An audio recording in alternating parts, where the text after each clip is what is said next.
Welcome to the latest edition of Looped In Live, presented by Methuen Family Health Center. My name is Tim Wood, here with you on a gorgeous, less hot Thursday morning in Methuen. I wanted to play the I Love Methuen song. Just like I wanted to do the Good Vibes Tuesday thing that we've been doing on the Loop Weekly Facebook page. By the way, I'm Tim Wood, editor of Loop Weekly, owner of Loop Weekly. I just couldn't do it, Charlie. I mean, with the news that broke Tuesday, could not do it. Behind the glass, you see in the lower left-hand corner, David. How are you, sir? Good morning, gentlemen. How are you? Is Lou running from the conversation today? No, he's not. He's actually purchasing a home. Yes. So he's very excited, sort of, as excited as Lou can be, and he'll be a homeowner, miserable like the rest of us. Fantastic. Yes. Getting in on those. No, he's not in Methuen, but if he was in Methuen, he'd be getting in on those low rates, getting in on that rush of home availability. Here with me to start the show, Charlie Lyons. He's been on the show before. How are you, sir? Hi, Tim. How are you? Very good. So for those who don't know Charlie, Charlie is a Methuen resident, lives over at the Regency at Methuen over on the west side. First started speaking up at the Wheeler Street discussions earlier in the year, which is still unresolved, but that's another story, unfortunately, for another day. Charlie all of a sudden sprung his resume on us, and oh yeah, it's that Charlie Lyons. He was the superintendent in Arlington at Shawsheen Tech. Shawsheen Tech. A selectman, alderman. What do they call him in Arlington? Selectman. Very opinionated. Brought a lot of very interesting conversation to the budget debate. Some very well thought out suggestions that we presented them in Loop Weekly at one point. So today we are talking all about a story that broke last Friday. So for the uninformed, I got a letter, an anonymous letter last Friday, along with what it seems like about 40 other folks in town, officials, media types, that brought up the possibility that Methuen Public Schools Superintendent Judah Scannell was not certified to be a superintendent. Now, I did not run that story initially on Friday because I wanted to verify with the Department of Elementary and Secondary Education on Monday. Eagle Tribune ran with it on Friday. Turns out they're right. Turns out that she did not have the accreditations. And even worse, when presented with the facts, she lied a couple times. She initially lied that she had the credentials on Friday night, trying to push off the story. She lied to me on Monday about ever having the credentials. She said that she was initially had the credentials through 2015 and then just forgot to re-up them. Now, that was a plausible excuse at the time because there was a lot going on in 2015. She was thinking about retirement at that point. So, okay, that's plausible. That is at that point, that was the one moment that there was a plausible excuse for what was going on. So it comes out later on Monday that the state got back to me, got back to the Eagle Tribune, never had the credentials, never had them. She was never licensed to be a superintendent. Okay, that's awful. So now she owned it to both me and to Lisa Kaczynski at the Eagle Tribune. Yeah, yep, I never had them. And this time I got them in print because the phone calls we're getting like I'm getting different stories every time we talk. Okay, so next day, we're calling a special meeting of the school committee on Tuesday. That gets canceled. Tuesday night it comes out. She's never been credentialed as a principal, let alone a superintendent. That came out Wednesday night, excuse me. It's been the topic that's dominated everybody. I will tell you, if you want to call in and talk about it, it's 978-659-0072, just to set up the show. We have Charlie Lyons here. He's going to talk about this with us. We will have Tom Lussier on later, right around noon, I think, to discuss the Festival of Trees scavenger hunt. Couple things before we really dive into this. And by the way, 978-659-0072 is the number to call. Comment like crazy. We get to all the comments. John Waronka. There's no excuses. You're not getting an excuse from me. This was fraud. Okay? This was fraud. It was not the way to do things as a leader. So you're not getting excuses from me. What I'm going to say is that she served the city for 35 years. She served the city well by a lot of accounts. There's a lot of folks that have beef with her, legitimate beef, but by and large, the majority of the folks that you talk to tell you she served us well. Joe, I will go slow on the number. And David, can you put the number up on the comments? Sorry. The phone number? Yeah. I will do that. Great. 978-659-0072 for Joe Lambert. You're welcome. All right. So,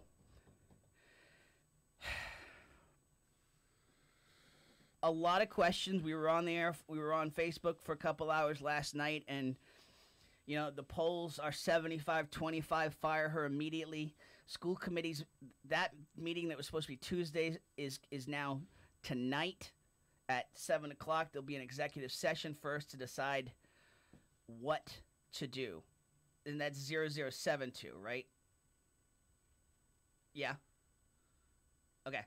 0072. In case you're seeing that in the comments. Yes, DJ Mike, 0072. So they'll have executive session at 7 p.m. How long that will go on, we're not sure. It's from what I'm hearing, it's highly likely. Initially, Judy called this meeting and wanted to make an impassioned statement to the public, and now with this latest barrage of things coming out, it's highly unlikely she will be there tonight. So Jason, I will be there tonight, just in case anything happens. I think the very likely scenario is they're in executive session for an hour, and you get a little bit of comment at the end. Technically, no public participation on the agenda, but I highly doubt if there's a bunch in the room that they're gonna not let public comment happen. Charlie, what's your take here? Well, first of all, what I've known of Judy, I've always appreciated her candor and her commitment to the children of Methuen. And I don't think that ought to be overlooked in this situation. Based upon the limited research I've done, the Methuen School Committee on September 14th, 2010, applied for a waiver to the Department of Ed to hire Judy, who was not certified at that time. And the waiver expired, I think, in June of 2011. Every superintendent, like teachers, need to be certified for the job in which they're hired. There are waivers that are approved by the Department of Education. They're saying that we can barely hear you. Oh, so. There are waivers that are approved by the Department of Education on an interim basis, and so the city got a waiver, or the school committee got a waiver on September 14th, 2010. That waiver expired in June of 2011. And the employment continued. I know that you're supposed to be certified. Teachers have to be certified to maintain their jobs. Most school employees should be certified. I chaired an intervention committee for the city of Boston at Madison Park High School about 3 years ago, and we found that 30% of the staff there were neither licensed nor certified, and that's wrong. So I just want to, as a colleague superintendent, I've enjoyed Judy's professionalism, the courtesy she's extended to me. This is a very sad day for the city of Methuen, and I was. It's not a fun day. No. It's not a fun day. And for anybody. Folks have said to me, "Are you this must be fun, huh?" And I'm like, "What?" I mean, I get what the opinion of media is these days, that we live for these sort of stories and negative stories. No, sorry, this is not fun for me at all. I'm a resident of Methuen. I've said it. I will say it again. Judy Scannell is one of the top 3 people that was responsible for us ever getting off the ground with Loop Weekly, let alone this show. Okay, without her assistance and support, we would have never been able to do as much focus on the schools and the youth sports and have the access signed off by her that we had. I've been in situations where a lot of in media where schools, any town officials will tell you, hey, listen, prove yourself and come back to us, and then we can talk about story ideas. Judy never did that. Supported it from day one. It is a very sad day. It's a sad day for a lot of folks who, whether you had her as a teacher, a principal, a superintendent, a boss, it's a sad day, and it's gonna get worse, unfortunately. Well, I wasn't living in Methuen. Yep. Back in 2010. My assumption was that the school committee at that point in time thought Judy's had done a terrific job for children in Methuen. And they sought the waiver to the Department of Education, the Methuen School Committee. And you're given a certain amount of time to enroll in a program and to get certified. And that didn't happen, unfortunately. So now you have a situation where you have a superintendent that's not licensed as a superintendent. You don't have to be licensed as a principal to be a superintendent. I was never licensed as a principal to be a superintendent. But what you do is you have to comply to the certification requirements for licensure. And then you're required, bluntly, every 5 years to re-up your certification. Every 5? Every 5. Well, not every 3. Used to be for me, it was every 5 for okay. superintendent. And, for example, my superintendency is an Evoke Tech system. I checked the other day, and it's good till March of 2019. But I'm retired, so I don't know what I'm going to do. But in this case, I think when all the dust is settled, you need to have a certified superintendent. I would encourage the school committee to hire an appropriate professional firm, whether it be the Mass Association of School Committees. They do executive searches. Whoever, they should make sure that all the candidates who apply for the superintendency, if there's a vacancy, are certified. I've got to believe from here on out that will be the case. Well, you never know in this city. Yeah. I mean, I don't know if there's any testing requirements to be advancement in any of these positions in the city. I'm still finding out whether or not you even need degrees to serve in high-level positions in the city. We'll find that out as we continue. I mean, there's more stuff coming. This is not just on Scannell. I mean, there's going to be a lot of checks now on if the people serving, not just at the schools, but in general, if people serving have the license. People last night were saying, Tim, better make sure you have your driver's license. I'm good. Yeah. But I do want to say, Jerry Farrow, you're absolutely right. It does not give her the right to totally ignore her obligations to the city. All I'm saying, and this is what I said last night, I am not an apologist, but I am saying, okay, and what I've said in terms of starting this show in the first place is we need to have a conversation, and a conversation a lot of times implies that it's not just black and white, folks. Okay, there's a lot of gray in life. We live in the gray, and just because she didn't live up to her obligations here does not negate the 35 years she put in. Yeah. That's all I'm saying. Now, does that mean pension? Everybody is up on it about pension, and rightfully so. Listen, That's the it. retirement board handles pensions. Yeah, this isn't going to affect her pension. Let's be blunt. She works. She provided service. Okay, but there is one scenario and it's where not. it could. And thank God, the Methuen Retirement Board has nothing to do Yeah. with Judy Scannell's It's pension. the state. It's the Mass Teachers Retirement Board. There's one scenario that it could impact her, and if the school committee actually filed charges with the district attorney.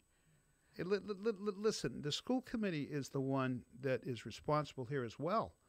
I mean, that's the problem. There's Like, a con- you're there's a- you're there's a- implicating yourself with Yeah, you there's know? a contract. Listen, there's a contract between the superintendent and the school committee. I had a contract that was renewed every year for 6 years when I was superintendent. And it clearly stipulates in everyone's contract that you need to maintain your certification. So let's stop pointing fingers and trying to ruin somebody's professional career. The city needs a let's cleansing. be clear on this. Yeah, okay, the city needs way a this was cleansing. done with the anonymous letter. Okay, that could have been done going to her office, showing her the proof, and saying, "Listen, time for you to retire." And then she could have said, and I'm just saying, like, it's good that it's come out this way because we need to know the truth. But the way this came out was very personal. Well, the anonymous letter probably was done by somebody who was a subordinate or somebody who didn't like her or somebody. But you looked up on anybody can look up on the state licensing database if a person is certified. Yeah. And nobody did. The mayor's the chairman of the school committee. Nobody did. You're talking about 18 years of mayors, though. You're talking about 18 years of mayors, 18 years of school committees. Yeah, I know. Let's not throw one person under the bus for this, okay? There does have to be some penalty, though, here, Charlie. What's the penalty? I mean, at this point, the penalty is she's not allowed to retire or resign. She's not allowed to just retire. They make her resign, and she loses all of her sick leave or all of her vacation time back pay, which adds up to about $20,000 to $30,000 from what I'm told. I don't know what the specifics are, Yeah. but I think one of the fundamental responsibilities of a school committee, they only have 3 responsibilities under the law right now. Let me explain what those responsibilities are. Responsibility 1 is to hire a qualified superintendent. The responsibility 2 is to approve a budget. And the responsibility 3 is to make sure that the curriculum standards that the children of Methuen are meeting meet state standards. Those are the only 3 responsibilities of a school committee. They have to approve the hiring of a special ed director, and they have to approve the hiring of a local doctor, and they get to select the school council. All other responsibilities since 1993 have been taken away. They're not her boss? They're her boss, but their fundamental responsibility is to hire and fire the superintendent. And that's their responsibility. It's not, and they have to evaluate and that sort of thing, okay? But if you're evaluating her, shouldn't checking her certifications come into play? And I don't disagree with that, but they could have done that by going online. I know. That's what's crazy about But what this. I'm saying is that I hear people blaming, I think the Department of Education will look at their processes to make sure these high-level positions are certifiable, okay? Or I don't like to use the word certifiable. I shouldn't have done that the other day, but people are licensed. But it is the school committee's responsibility to make sure that the superintendent is qualified to be superintendent, period. And that's one of the 3 main responsibilities they have. And so let's not politicize this thing. Let's agree mistakes were made, and you know what they should be thinking about? They should be thinking about how do we make sure everybody who's working for the Methuen Public Schools is licensed in their responsibilities. They ought to be doing a fundamental audit of everyone's licenses and to make sure they're licensed appropriately. I think you're going to see that called for. Good. Whether it's tonight or in the next meeting. And to be honest, I don't know how they did the last search. Did somebody retire as superintendent, and was there a vacancy? And because my gut is yes, there was a vacancy, okay. and so everybody knew she wasn't certified when the school committee in 2010 applied for a waiver. Had to have known. They knew she wasn't certified as a superintendent. Right. So then they applied. Then it comes up to when they met to officially approve her after that 1 year, and. You read the minutes from that meeting, Charlie? Yeah. No one on that school committee asked her. Well, in this year, did you get certified? Yeah. Well, no one I mean, asked her. I wasn't around. Yeah. I was working on my own certification, and so. But this is not. Let's not make this a beat on Judy Scannell. If you're looking for a pound of flesh, you're gonna be disappointed here, folks. I hate to put it that way, okay? Because. She's gonna get pension. Now, could the pension board roll it back to when she was a teacher? Sure, they could, but are they going to? Probably not. Why would they? Because she was never certified as a principal or a superintendent. She didn't have to be. Was she a principal? Was Judy a principal? Yeah, for 10 years. I had no idea of that. Yep. Yeah. So. Could they do that? Absolutely. Is it likely? No. I'm not sure. When you use the word absolutely, I'm not sure of that. Yes. I'd be very careful about using absolutes. Yes, there are very few absolutes. You're right. So I was at the Red Sox game last night. They scored 11 runs. Nice. It was great in the 7th inning. Charlie bringing some good news to the table. We gained a game back in the standings. We're back to 7.5. Yankees lost 4-1. Yep. And it's less hot today than it was the last 2 days. There's your happy news for today, okay? We will take a quick break, let Charlie get back on the bad news bandwagon. Kidding. We'll take a quick break, though. Come back with you here on Looped In Live, presented by Methuen Family Health Center.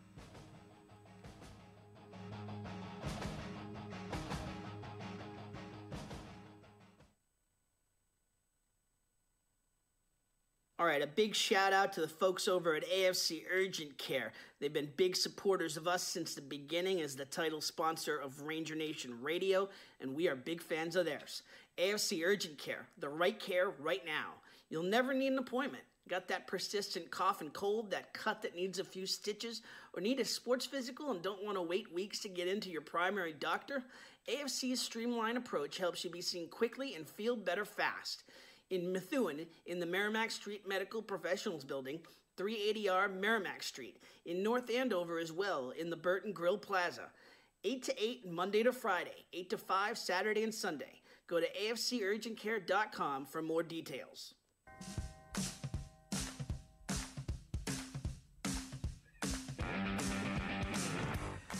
Back with you here on Looped In Live, presented by Methuen Family Health Center.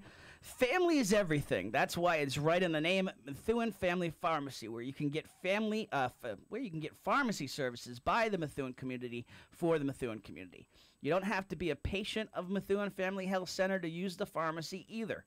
Drop by 147 Pelham Street in Methuen, right off of exit 47 on Route 93, near the junction of Route 213, and get your medication from the friendly faces you already see in your neighborhood. Learn more at glfhc.org/pharmacy. Methuen Family Health Center, proud sponsors of the Stars of the Week segment on Ranger Nation Radio, and the presenting sponsor of this fine program. Tim Wood, Charlie Lyons, back with you on Looped In Live, presented by the aforementioned Methuen Family Health Center. Rich, you can't agree with Lou today, okay? I'm in the process of getting I agree with Lou t-shirts made. You may be the only one wearing them in town, Rich LaRochelle, but you can't agree with Lou today. You can agree that Lou should have a house. If you want to do that, go for it. But yes, Rich, you're going to have to agree with me today. Damn it. All right. Charlie. Yes. So, we've established the pension, the state teachers pension board is going to talk pensions. And listen, by the way, if ever is today where the commenters should be calling, today's the day. We really want to hear from you. 978-659-0072. Call in. You know, the basis of this, it's conversation. It's black and white. Conversation is not black and white. We can have conversations. We can have disagreements and agree to disagree, but still talk about it. So, yeah, Nick, yeah, I know you'd buy one as well. And you know, you guys, I'm telling you, I'm gonna make I agree with Tim T-shirts. So there. They're gonna need to be 5X, but that's another story. Charlie. Yes, Tim. In terms of, I understand what you're saying. Like, let's move forward. Yeah. But it is insulting to those. Oh, jeez, Sean. Thank you, Sean, for bringing that up. I meant to bring that up at the top of the show. Got a little too excited. So, prayers go out to Mike Condon, owner of the Sweetheart Inn. Had a heart attack on from what we understand, Tuesday. That's terrible. Now, from what I understand, and again, talking to friends and that have talked to his wife and family, he is. It was a mild heart attack, for what that's worth. He had a stent put in, and he is on the mend. Okay. Whatever you think of the Sweetheart Inn situation, I really hope that we can just put all of the politics aside for that on this, and just, you know, throw some happy thoughts out to the Condon family, because he's a good guy, whatever you think of what's going on with the Sweetheart Inn right now. Yeah, I would agree. It's one of the other things that's happening this week is we're celebrating the life of Senator John McCain. And one of the things all of us in government and outside of government have learned from Mr. McCain and his legacy is his ability to solve problems. And he suffered significant challenges when he was in the Navy, 5 years a POW, and came out of that ugly situation and was such a productive human being for the rest of his life. And he was unafraid to take complex issues and try to figure out a new chart or a new course. And if there's one thing we're all hearing about from his wife and his children and his colleagues, is that he had a positive outlook for the future. Yep. And I think what we need to do, what I would recommend you do in the city of Methuen, is to try to figure out the next steps you need to take for a positive future, whether it's in the school department, whether it's with a budget, whether it's with the current leadership, et cetera. It's important sometimes these situations, there's one of two directions people can go in. They can start blaming people for what happened in the past, or they can start thinking about, what do we do to make sure we have a much more productive future? And I think still the biggest challenge facing the city of Methuen is fiscal health. Yes. Not only for this year, but also for next year. And I would rather spend my time thanking people for the services they rendered, whether or not they were licensed. To be perfectly blunt with you, that decision was done by both the incumbent superintendent and the school committees of the past. But think about, what are we going to do to improve schools in the future? What are we going to do to make sure that people are qualified who are going to serve this community, whether it's a chief financial officer, whether it's an elected official, or whether it's a somebody teaching our kids. How are we going to make sure that those situations in the future are on the right course? And I think that's what we need to start thinking about. And it absolutely. And I think you can start thinking and start being positive about the future while still keeping an eye, while still navigating an investigation of the past. I mean, I understand that people right now are not in a spot to trust that said investigation will happen, because it hasn't. And there's been a lot of things that have not been, there's been a lot of checks and balances that have been completely ignored. And I will say, as respectful as I am of Robert Vogler and his time put in on the school committee, his comments in the press, in the Eagle Tribune the last 2 days, have not helped the situation. Okay, for him to say they just let it slide, and it wasn't a big deal. I'm paraphrasing on that. The let it slide it was a quote from him, and then to say, when presented with this principal license stuff, that it's a moot point.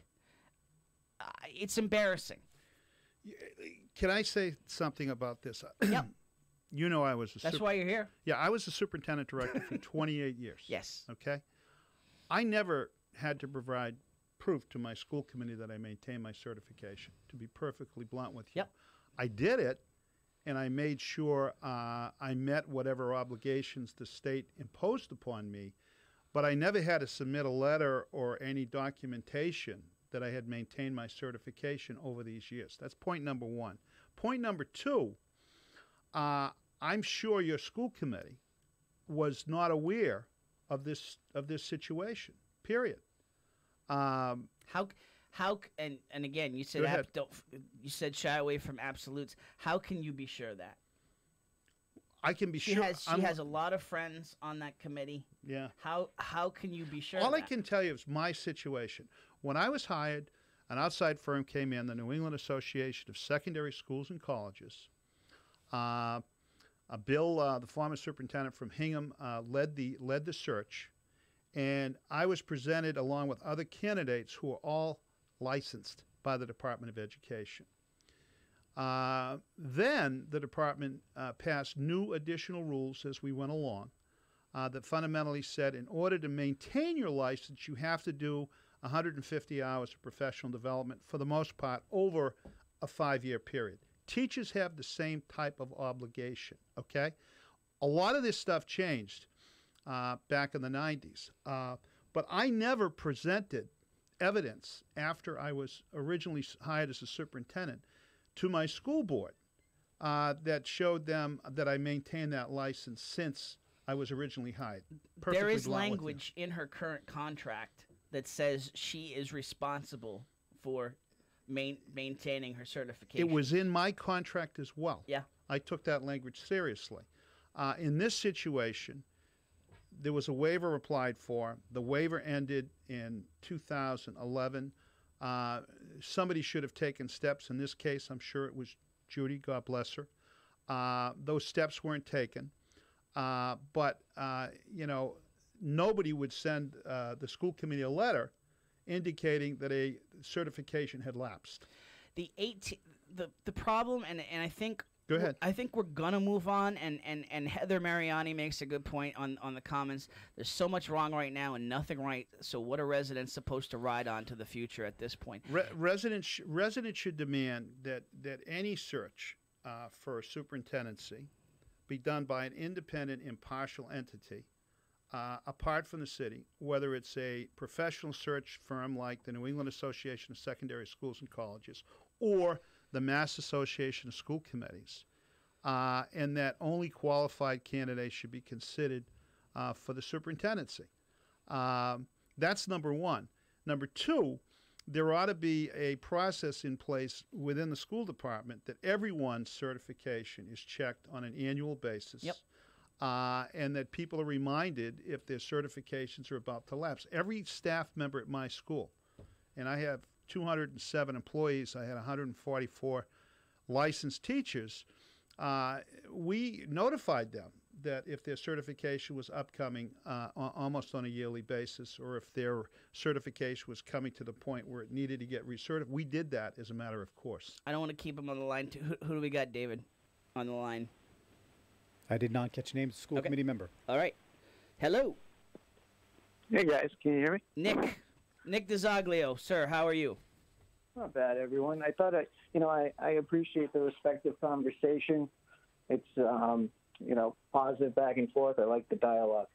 I just want to say, and I'm not commenting about anything about tonight, but I am reading some of the comments.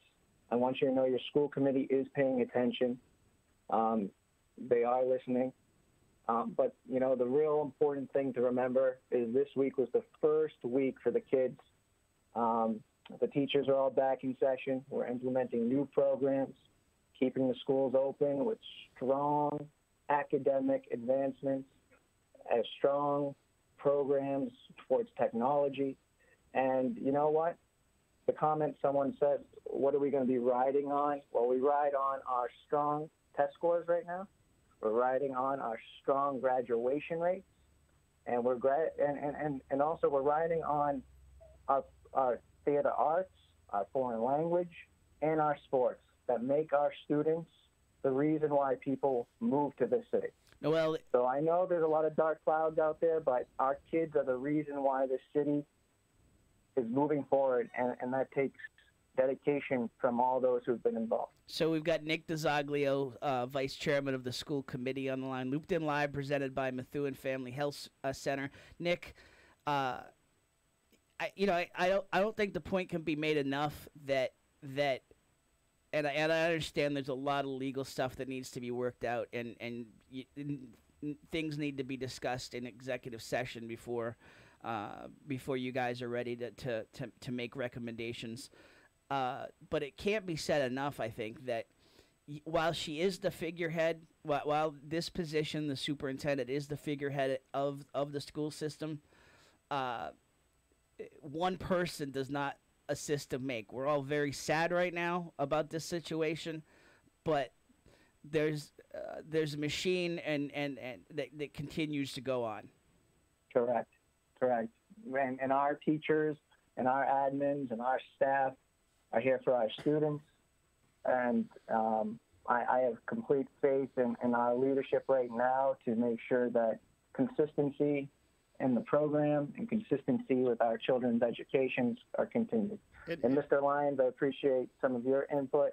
I don't think you and I have ever spoken in person or even via phone or chat, but I do appreciate some of your input. Well, I got to tell you, Judy lacked a piece of paper, but she didn't lack a professional commitment to the children of Methuen, and people shouldn't lose that. And the school system here is highly regarded, and you're doing a lot of things with the kind of resources that aren't appropriate. There should be more resources for these kids. There should be additional revenues from the city. I think Judy did a great job this year, convincing the mayor to be a little bit more responsible with respect to the schools, and parents should feel good about the direction the system's going in, and I think it's incumbent upon you, Mr. Vice Chairman, and other members of the school committee, simply to right the ship with respect to these certifications and move forward. And I wish you well. Thank you, and I won't speak to anything that is about tonight. But again, going forth is our main goal here, and nothing's changing with the students. The students will be going to class today. The teachers will be teaching them. The principals will be advising. The kids will go play sports, and that's the main goal here. That is the main goal, and we've been underfunded for over a decade, and we continue to work with the dollars that we have. We try to make sure that every teacher gets what they deserve in the long run.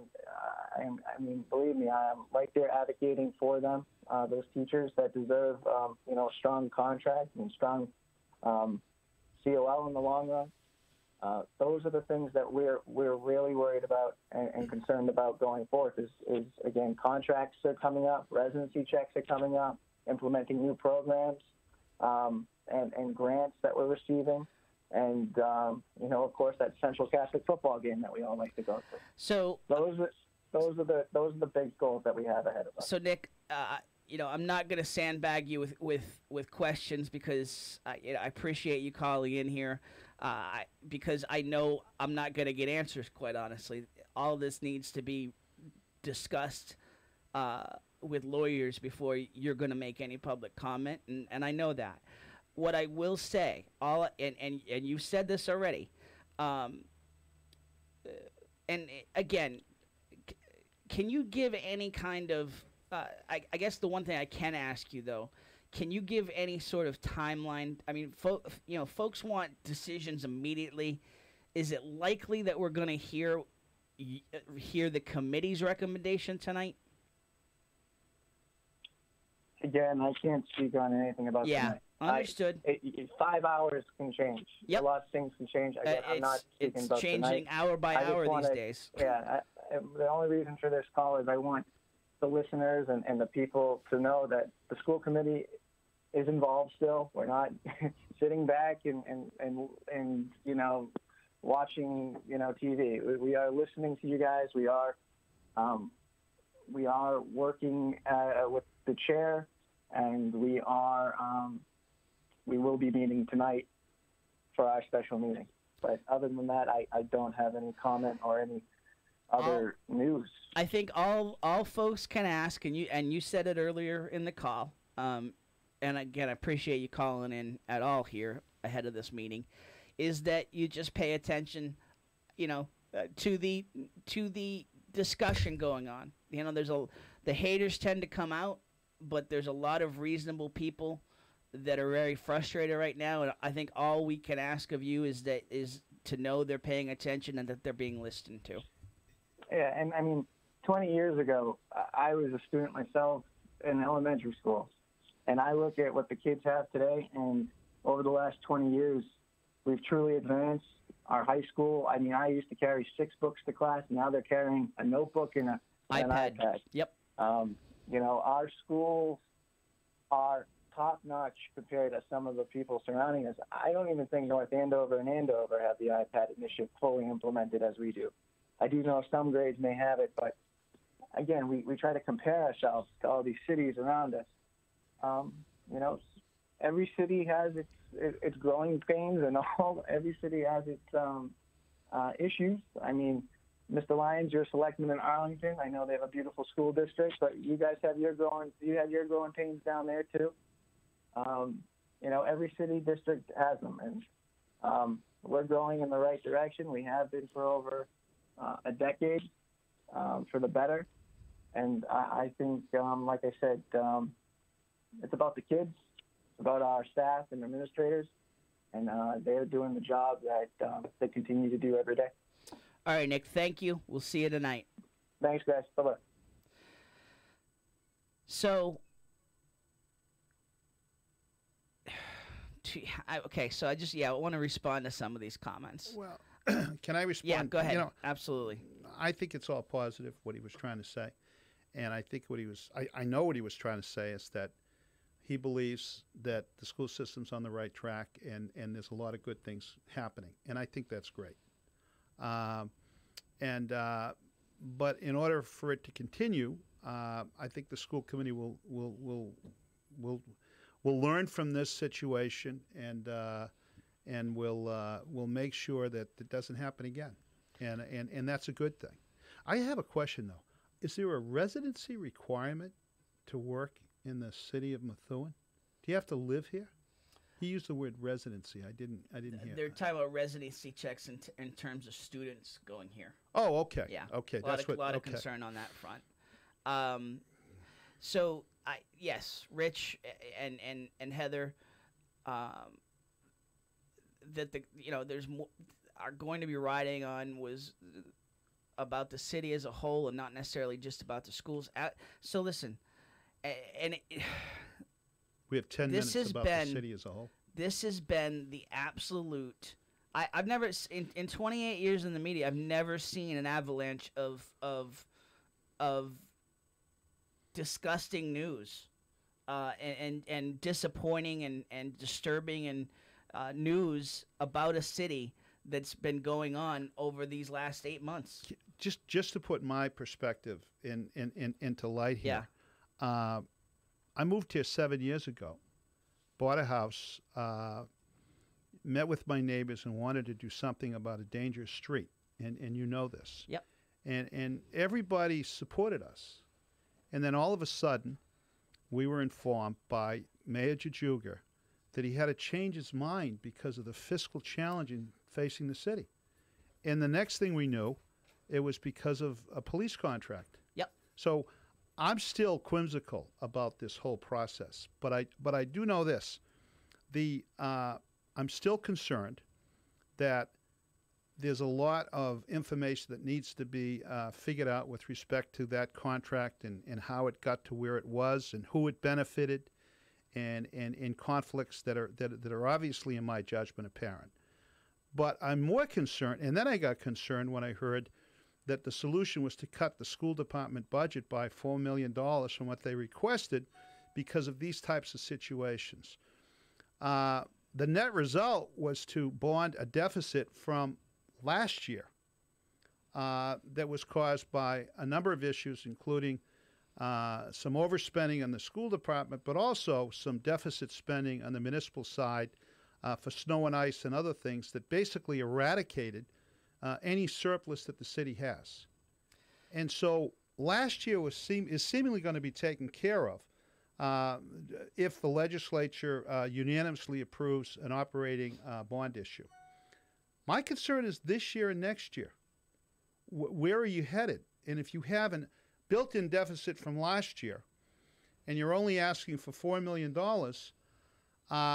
what I'm hearing is everyone's going to think that we can resolve this challenge without thinking, I think, long-term about fiscal challenges ahead. And it's difficult to do that when the credibility of the mayor Yes. and the credibility of the office of the superintendency and the credibility of the competence of leaders is in question. I mean, that is the worst part right now. Yeah. And when you actually can get past the anger Yeah. and actually get to what's concerning folks, you nailed it. Folks are concerned that we're going to be spending so much time putting a Band-Aid on these screw-ups and these financial situations that the long-term planning, the long-term thinking that needs to go on to get us past all of this is not going to happen. No one's paying attention to the volcano. Yeah. And my daughter and my stepdaughter lives on the Big Island in Hawaii right now. Okay, and she sees the volcano every day. There's a volcano erupting here, and it can't be solved by pointing fingers. It needs to be solved. It's shutting off my phone. This is terrific. It needs to be solved by figuring out some big time challenges. And I don't think there's enough thought process going into figuring out those challenges. Yeah. And I guess that's what I would encourage folks to pay attention to. And, because that's how we're going to get out of this. Yeah. If you want to have a long-term plan to get the schools and figure out a way to just straight across the board get the schools 3% every year. And it should be more at times, for sure, but let's just start at a minimum of 3%. I mean, if we had that planning in place. Well, Listen, I built a 5-year budget when I was a selectman in Arlington, and we made certain assumptions that the average cost for municipal government goes up about 4% a year, and you can go back 30 years. That's a fact, okay? And the levy limit can go up 2.5% a year. It generates about 50% of what the city spends, plus new growth. State aid is somewhat quagmired because they really haven't made changes to the Chapter 70 formula, significant ones, over the last 10 years or so. There's a movement afoot amongst teachers, the Mass Teachers Association, the Mass Association of School Committees, Superintendents Association, to make that the highest priority next year. when the legislature meets back in session in January. And then there's also, the management challenges the city has. You can't keep blaming past councils or school boards for actions. You got to figure out what your challenges are and try to build a long-term plan, and then present to the voters a plan maybe that might require some support from them. But it's got to be done with people who are competent, number one, and who the voters and the citizens of the community feel that they can support that type of leadership. A great comment by Jenny Lee, and I've said this many times when the discussion came up about the overspending or the police contract, how the police contract happened. And the mayor initially was saying, I'm not here to. We're moving forward. I don't care about the past right now. Jenny Lee said the past is prologue. Jenny Lee's correct. I don't understand how this mayor can give police a 19% raise, certain people, and because he wants to do so. I think he's making a lot of mistakes right now. Yeah. And I think that's going to complicate people supporting solutions that are practical long term. I do think it's a good idea to hire a chief financial officer who knows what he or she is doing in terms of municipal finance. And I'm hoping the legislation passes without a ruffle. And I'm hoping, but my concern is, people should be working on next year's budget. You pretty much know what this year's budget is. We should be on it, and the problem is in terms of now we're overspending the police budget. That you're going to be out of money there by February at this pace, and the mayor is still wanting to spend that money. And the last thing you need is a dark cloud over the leadership of the school system. So you already had that dark cloud. And the one thing I will say, and listen, this isn't just a cop-out. It's not just cliche.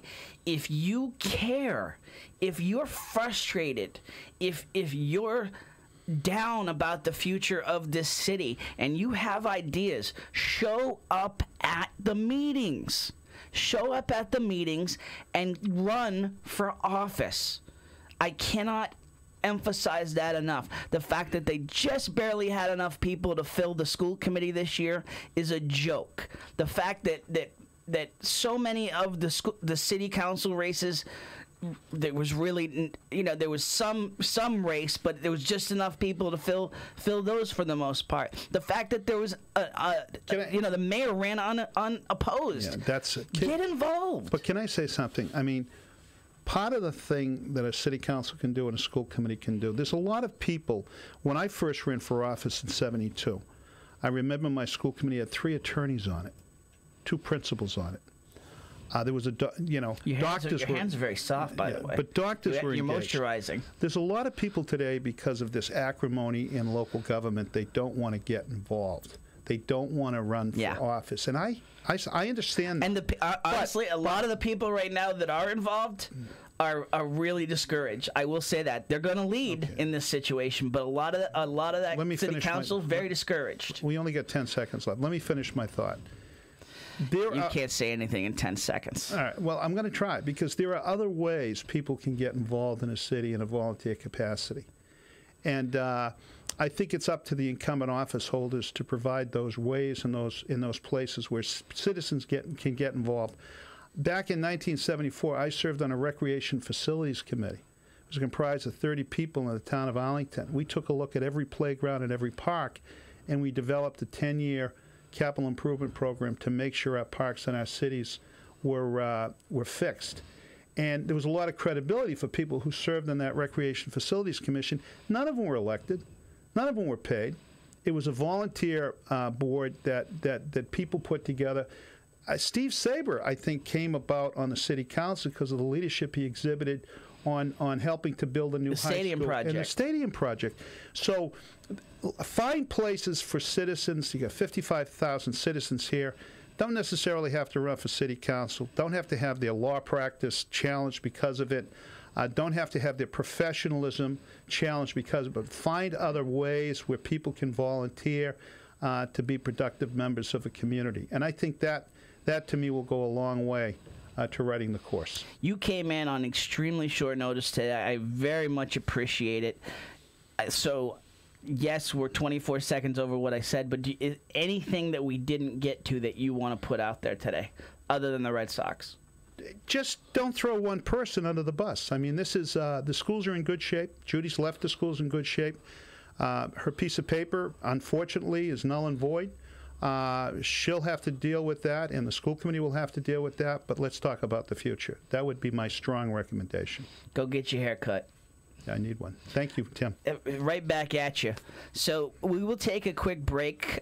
We've got Tom Lussier in the on deck circle here. Take a quick break, get some commercials in, and be back with you shortly on Looped In Live, presented by Methuen Family Health Center. Didn't stop you coming through. Ow, ow. They took the credit for your second symphony, rewritten by machine on new technology. And now I understand the supernova scene. Ow, ow.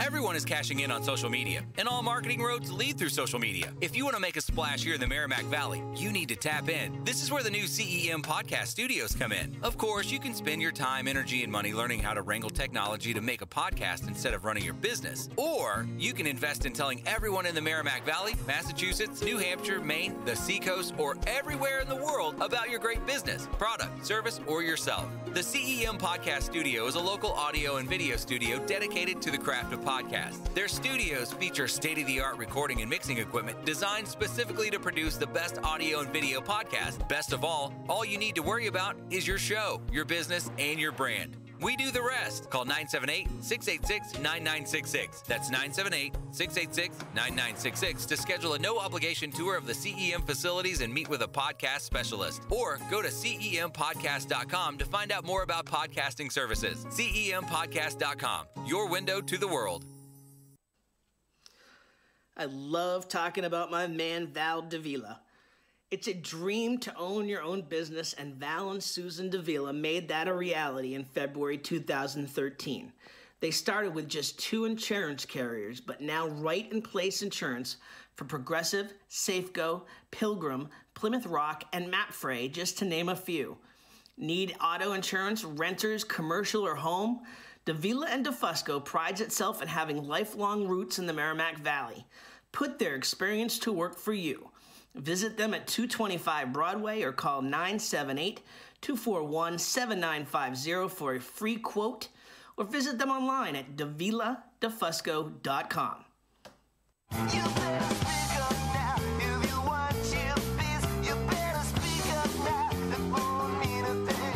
Back here on Looped In Live, presented by Methuen Family Health Center. Real quick, want to say a big thank you to... let's see here. I want to say a big thank you to JG's for their sponsorship of the show and our other show, Ranger Nation Radio, about youth sports. Season closing down there, but Rich Giuffrida and the whole gang over there, huge thank you for your support. We've still got some gift cards to give away on that front. Huge thank you to the Fireside as well, who doesn't sponsor this show, but I just wanted to just throw a quick shout out that their renovation is complete. It's gorgeous over there. So now we've got the Irish Cottage, new and improved, which is amazing. You've got the Fireside, new and improved, which is if you've been over there, outstanding. Have you been over the new Irish Cottage yet, Tom? Oh yeah, it's spectacular. It's crazy. It's like it's all new stuff, but yet all the same signage. It's like they just had the same place and just made it a panoramic view. Feels like they just stretched it. Right? Yeah, it's great. Yeah, it's crazy. So, you want to talk about good things going on. You know, there is some good things going on that front in terms of our business owners putting capital back into the city and back into their businesses. And another thing good going on for 25 years. the Festival of Trees. The president of the foundation, Tom Lussier, is here with us. How are you, sir? I'm good, thank you. A pleasure to have you on the show. Happy to be here. Really appreciate it, especially coming in the midst of some negative stuff going on out there. And but I mean, I think in terms of what's going on with the Festival of Trees, I was really intrigued and I'm excited to get my family involved in this. You guys are doing a scavenger hunt on September 8th. We are. A little context. Yep. So as you mentioned, this is our 25th year. And our board decided when we started to think about the year that we would plan a series of activities that would achieve specific goals leading up to the festival. The first was an appreciation event that we did back in July for our volunteers. We had Christmas in July with the Lowell Spinners, and all of our donors and volunteers were invited. We had a great evening. This event, this scavenger hunt that is scheduled for a week from Saturday, is really designed, to be a fun event for the community, but also to put some focus on our mission, which is the preservation of historic sites. And so, without giving, I keep getting warned by everybody that I'm not. Don't give away clues. That's right, not to give away clues. Suffice it to say that when someone finishes this, they'll have a better sense of what we've done and where we've done it and why we exist. It's a great way to get people involved in the history. It is, and we talked about some of us were in favor of having more of a staid sort of preservation sort of conference and bring in folks who do that work and make it a little bit more academic, and everybody said that's boring and no one will care. We probably ought to do that someday. They're probably right, Tom. Well, they probably are, but there's a balance of them. I was just going to say, we probably should do that at some point in time, but this is much more fun, and it allows families to get involved, and it will be a great day. And it will lead up to, then we have our festival which has been 2 weeks from the beginning, is going to be 3 weeks this year, and it's going to have a series that's great in and of itself. Yeah, it is, and it's going to have a whole series of special events starting off with a big gala at the beginning, and so it's a very exciting year for us. But so the scavenger hunt is, as we said, next Saturday, a week from this Saturday. And we are signing up teams that can be anywhere from 4 to 10 people. And they will all come to the festival site on Branch Street. And they will be given a sort of the lay of the land in terms of what the rules are, how they can score points. And then they will all be given their first set of clues. They'll get an envelope. And each envelope includes 3 clues. You open the first, and if you can figure out where you're going, and all the groups will be going to different places to start off. There are 10 locations plus the last. Okay, so it's kind of a scramble in that way. Everybody's going in different spots. They're all going to go. They're all going to go to the same spots, but they're going to go in a different rotation. So if it goes, nobody can be following each other. That's correct. They're all going to start someplace different. Smart. And if they, depending upon, they get 3 clues. Depending upon if they figure out where they're going on the first clue, they get X number of points. If they can't do that and they go to the second clue, they get a little less points. If they still can't figure out where they're going, they get a third clue, which is pretty much a direction to where they should go. So now the first clue, and then they go somewhere. They go to a site. But so when you talk about clues, are you getting those clues right at the site? No, you're going to get with the first set of clues. You're going to get at Branch Street at the festival. Yep. And then you'll get a new set of clues at each subsequent site. Right. So you'll get the first set of clues will take you to site 1. Yep. Depending upon how quickly you got there, you'll get a certain number of points. Yep. Most of the sites will have some sort of activity at them that will allow you to earn extra points. And then there will also be some bonus points that you can earn along the way. And when you complete stop 1, you'll get another envelope, and you'll repeat the process. It will take you to stop 2. Stop 2 will take you to stop 3. It's designed to go from 4 o'clock in the afternoon till 8 o'clock in the evening. It's a 4-hour, and the last stop will be prizes and a buffet dinner. That's outstanding. It should be great fun. And they're going to learn, that, because of the nature of what we're doing, they're going to learn a little bit about history, and they're going to learn a little bit about preservation. They're going to learn a little bit about our community as they go. And as much as I am all for it, and I love those more academic sort of discussions because they need to happen. And like for instance, just my son being in the history of Methuen class at school and just absolutely eating up every minute of that. That stuff needs to happen, and there's a lot of history junkies that love that stuff. But what I especially appreciated about this was that you're incorporating social media. You're presenting the history in this really fun way that sounds a lot, for the reality TV fans out there, it sounds a lot like Amazing Race. Correct. In terms of the way that you can earn points and going to different locations and yeah, it's You're talking about history, but you're doing it in an innovative way. Yeah, I think that's right. And the other thing too, and I should say this because we're calling it the race for the silver, because the whole play on the silver anniversary. Some people have interpreted that to mean it's a race that they've got to run or something, and that it requires a good deal of physical activity. That could not be further from the truth. This can be done by anybody. It's been designed so that you're doing it in cars. We're doing it in cars. Yeah. And even the activities at each of the locations, none of them require any degree of strenuous activity. This is all intended to be fun and doable.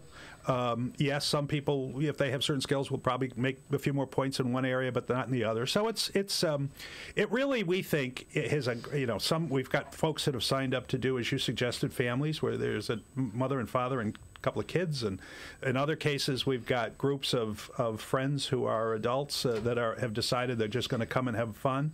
I think we've got some local officials. I'm pretty sure that Jana DiNatale and Jana Pesci and Diana DeZoglia, I think they're all part of one team that will be a bunch of local, Pauls running around looking at these things. So it's going to be it should be fun. And so now how do you keep the ringers out of the race? How do you keep the history ringers out? Well, there's no doubt. Somebody said at our last historical society meeting, the historical board was trying to put together a team, and somebody said, "I want Joe Bella on my team because he'll be a ringer." And there's no doubt having a sense of history of the community helps. Yes. But you still got to get the clues. You still got to figure out where you're going. You still have to have a certain amount of agility with a couple of the activities. Yep. You still, I think at the end of the day, there's a lot of equalizers. It all evens out. Yeah. And I know of one person. I know of one person who's very competitive who has sent out to all her teammates information on the history of the community. She's given them cheat sheets that they should be learning so that they know. Yeah. I don't know. It might help. I don't know. So everybody was suggesting, and I initially was, and we still might, but I just found it amusing. Everybody was saying, put together a Loop Weekly team, and yeah, certainly can. But my 9-year-old son says to me, well, then we would have to split the prize. I mean, that's a pretty good prize here, right? Well, Tom? the top prize is $750 for the winning team. That's not chump change. Yeah, not chump change. The prizes in total just over $2,000. Wow. So the top prize is $750, and then $500, and then $250, and then there's a whole range of $100 packages. So that there's some incentive. And, Jana just said hashtag Team Silver Slayers. Yeah, well, she basically in one of her notes to me said that no one else needs to apply because they're going to win. So we'll. All right. I like the confidence. Let's put it that way. Okay, it's on Team Silver Slayers. See, I too am competitive. So we do need. You know what we need for people to sign up. They can. We've got a lot of flyers out there. They can do it on paper, but the easiest way is to just go online on the festival website, which is MethuenFestivalOfTrees.com, and just follow the anniversary prompts to the silver race for the silver, and there's a process and there's a way you can pay the registration fee and There's What no is doubt, the registration fee? We didn't talk about that. Yeah. We should. It's $35 a person, and that obviously funds all the prizes and funds the dinner. And fund all of the sort of the accoutrements that needed to be put together for. It's not. Some folks, is it a fun? It's not really a fundraiser for the festival. It's sort of a revenue neutral. It was a lot more for just fun and the educational value and the exposure of what the festival is all about. Celebrating what you guys are all about. Exactly. Yeah. And you alluded to it at the beginning. Unfortunately, our community, which is a wonderful community, is going through a lot of stress and has had a couple of tough months, and people are discouraged, and so it's important to celebrate the things that are good. Yeah. And it's a great opportunity to get involved in something that has had a very positive. This year we expect to cross over the $2 million mark in terms of the dollars raised and reinvested in historic preservation, not only in Methuen but really throughout the valley and southern New Hampshire. So it's a real success story. Brings over. If you talk about economic development and activity, and we talked about the Irish Cottage, we bring, in 2 weeks, we brought an average of 30,000 people to Methuen to visit the trees. Wow. So we're assuming that the number will be obviously north of that with a third week. And I think it's hard to find any activity in the area that comes even close to that in terms of bringing people, in terms of activity, in terms of excitement. And so, this is a celebration, and it's intended to be fun. And we hope, I certainly hope we have a team from your family. Absolutely. And if we could get a loop team too, that's okay too. We'll take as many as we can. We'll work on that. Absolutely. If you want to get on the loop team, let me know in the comments, and we're gonna keep putting out there in the next few days, because all kidding aside, I've gotten a lot, just whenever I've talked to people about this, I've gotten a lot of folks saying I want on. So if you didn't get in the fantasy football draft, you can get on the loop team for this. And this, I think this will, as much as I like fantasy football, I think this is going to be a lot of fun. It really it celebrates the community, as you said, Tom. It celebrates the community at a time where we just need a reminder of all the things that are great. And just tell me, just in terms of for those that are watching, that might watch this on demand later, what inspired this in the first in terms of the goal and the mission? I understand that, but what inspired you and Sharon and Sharon Pollard and all of the folks at the beginning of this to say, let's do the trees. Let's do this with the trees. Well, I have to give total credit to Sharon. She came up with this idea. Smart husband. 37 years later, but at the time we thought it was completely original, and we've since learned that there are festivals of trees all over the country, but it was originally created because we were very much committed to restoring. This is before the internet too. It's not like you could look up and see, yeah, they're doing a festival of trees. You know what? I learned that there were others when I landed in Salt Lake City on a business trip and was in a cab going to my hotel and found banners on light posts. Festival of Trees. And so when I got to the hotel, I said, what's this all about? Turns out it's the biggest one in the country.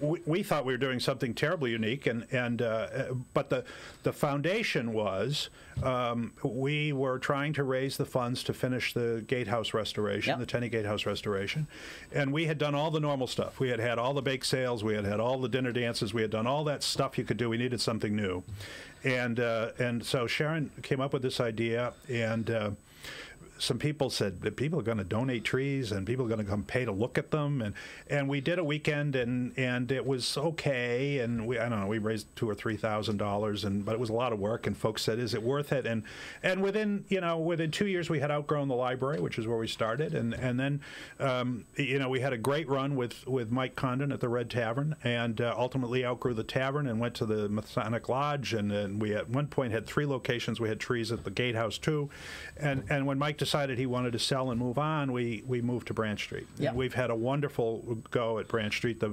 The Brooks family has been very generous and supportive, and all of their tenants are supportive, and it's just grown and grown and grown. I remember a meeting maybe 10 or maybe 12, 15 years ago when somebody said, someday this is going to make $300,000, and we all scoffed at that and said, what are you dreaming? And last year we came just shy of $500,000 in 2 Wow. weeks. And that's out of, that's all volunteer. It's the generosity of all the folks who donate the trees, 200 plus every year. It's the almost 300 volunteers who participate. It's the folks who buy ads in our news book and donate to our auction. It's really, and you've seen the trees. I love the tree setup period because it is the consummate illustration of the diversity of our community. Yeah.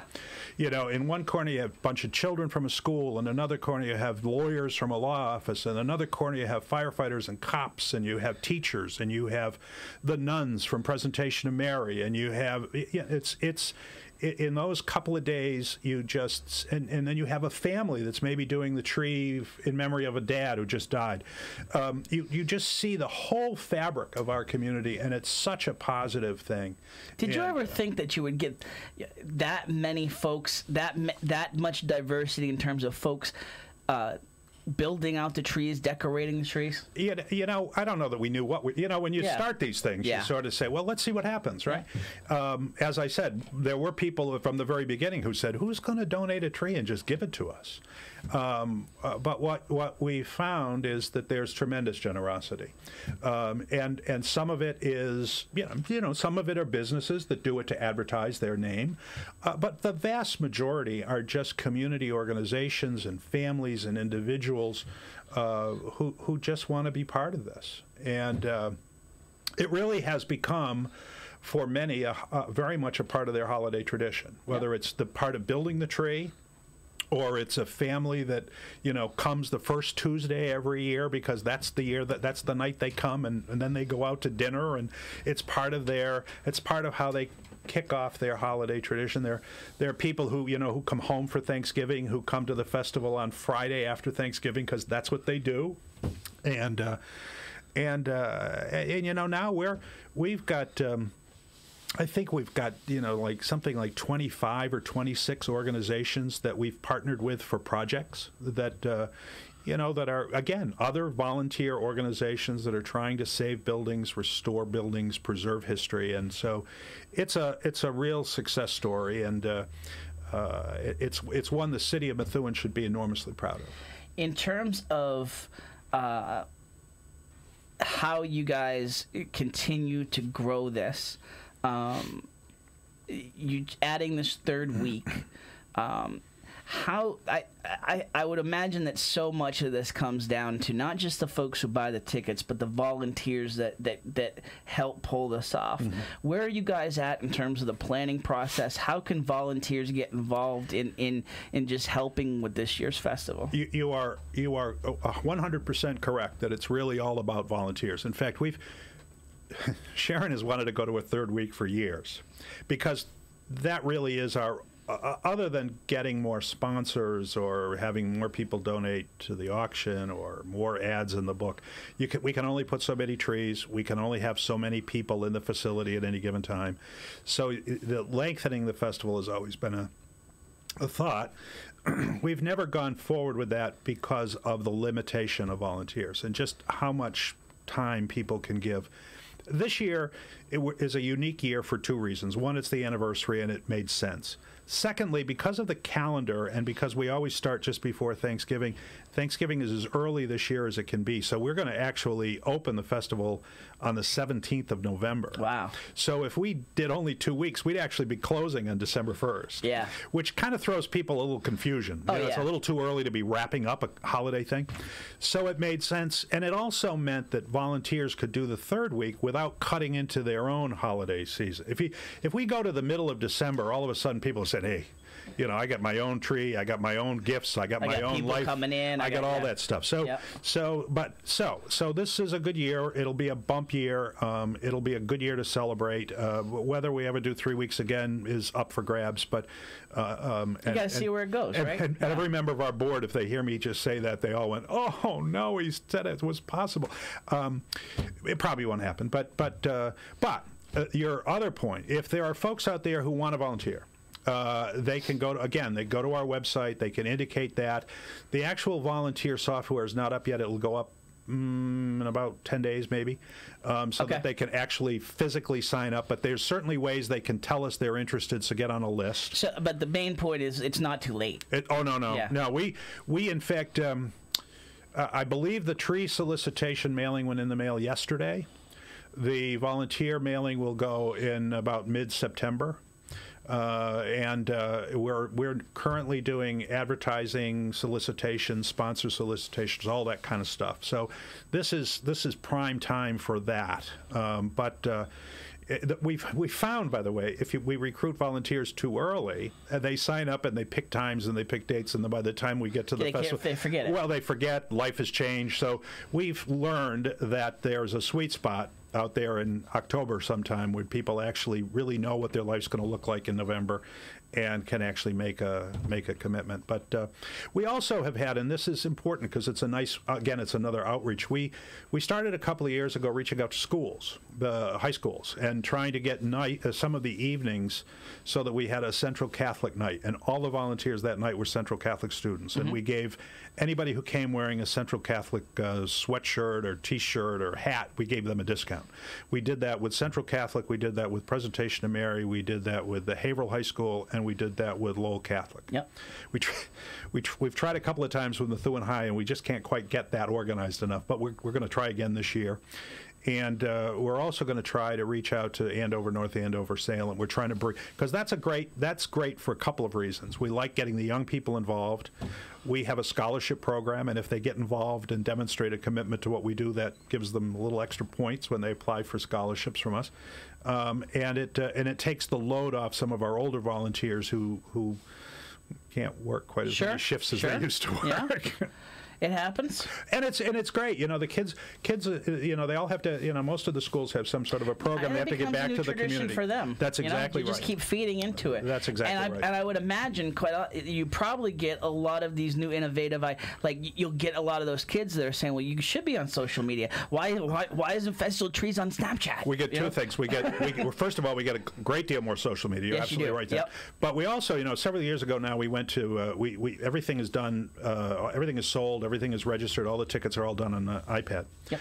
And our older volunteers have struggled with that transition. But you bring in high school kids, and that's not a problem.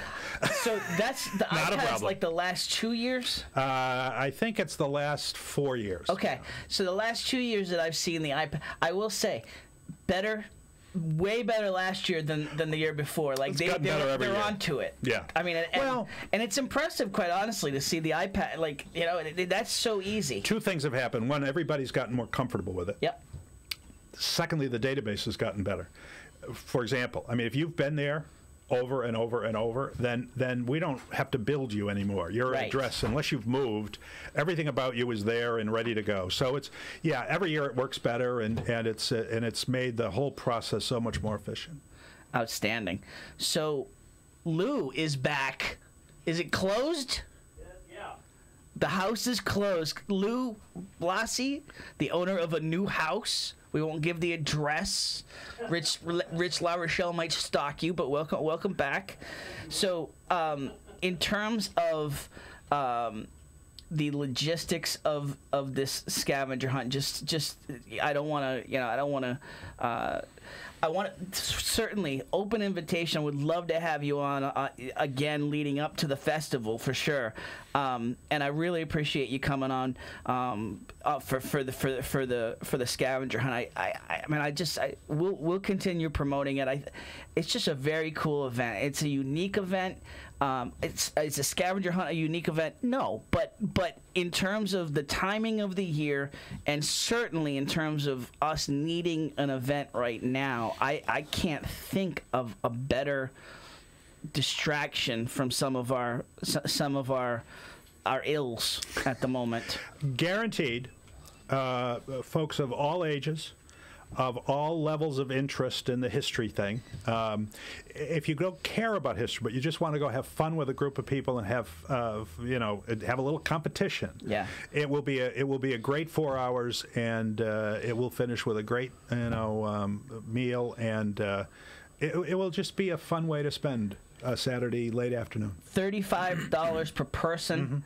MethuenFestivalTrees.com. Yes, and for planning purposes, the sooner the better. The more we know, the better we can be ready.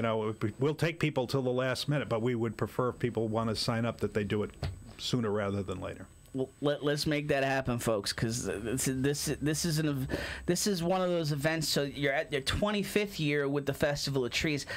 I mean, honestly, this is one of those events I could see becoming another 25 years, because it's just, there's a cool factor to it. There's a multi-generational factor to it that gets everyone involved. Like you said, it's the race for the silver. I could understand why some folks might say I don't need to run another 5K, but no there's no racing. There's some racing in terms of getting the fastest clues, but in terms of physical activity, very light physical activity. Maybe have a team member that can do a couple of. I'm trying to get clues out of it. I was at a meeting the other night and I said something, and Sharon scolded me all the way home. Why did you say that? So now everybody in the room's going to have a little bit of a. I said, well, whatever. So I've learned. You are on lockdown. We want it to be fair. We want people to have fun, and so. They need to show up at the festival and let it play out. And you can't even say what the buffet dinner is, because that's the last clue. That's the last clue. That one's going to be pretty easy, but once you get into it, you'll know. I think by the time you finish, you'll probably know where you're going to eat. Anyway, Tom, huge thank you for coming in. I will leave it open if you want to comment at all on any of the current events. We'll do that another time. I think another time, because honestly, let's just leave this on a positive note. You can be assured I have opinions. Some of them I've shared in social media. Absolutely. But I want to. This is a very special, fun event, and it's a distraction from all that. Let's keep it that way. Sounds like a plan. Tom Lussier, president of the foundation, right? Well, it's the Methuen Festival of Trees. It's actually a corporation of the Methuen Festival of Trees. Continued success. Thank you. And I really think you're onto something here. And folks, you're listening, you're watching, you watch this on demand when you get home, like a lot of you do. Get registered for this thing. This is going to be a lot of fun. A lot of folks said about the fireworks, for instance, that it was like kind of an old home situation where you saw a lot of folks you haven't seen in a while. This is going to be a situation where a lot of the competitive folks in the community, there's so many reasons to come out for this, supporting the community, like learning the history of it, just having a great afternoon together as a family. There's so many reasons to come out for this. So get online, MethuenFestivalTrees.com. Get registered for this. $35 is less than you're going to spend for two people at the movie theater, and that's an hour and a half to 2 hours. You got 4 hours of fun here. So get online. As I said, we're gonna get a team together. Much to the chagrin of my 9-year-old son Jake, we'll have to split the first prize a little bit more. Jana, I don't know how many teams you have on your team, but you should probably get ready to split the second place prize. I'm just saying. Anyway, all right, that is it for today's show. Lou, hey, listen, thanks for being a huge part of today's show. Really appreciate it. I got here. David just left without me being able to say thank you. He was on overtime too, so he rocked it. Yeah. He did a great job, as you said he would, and he's a pro. We've worked together a long time. Great stuff. Huge thank you to Charlie Lyons for coming in last second. Again, as we said earlier, thoughts and prayers out to the Condon family, out to Mike in terms of having a heart attack.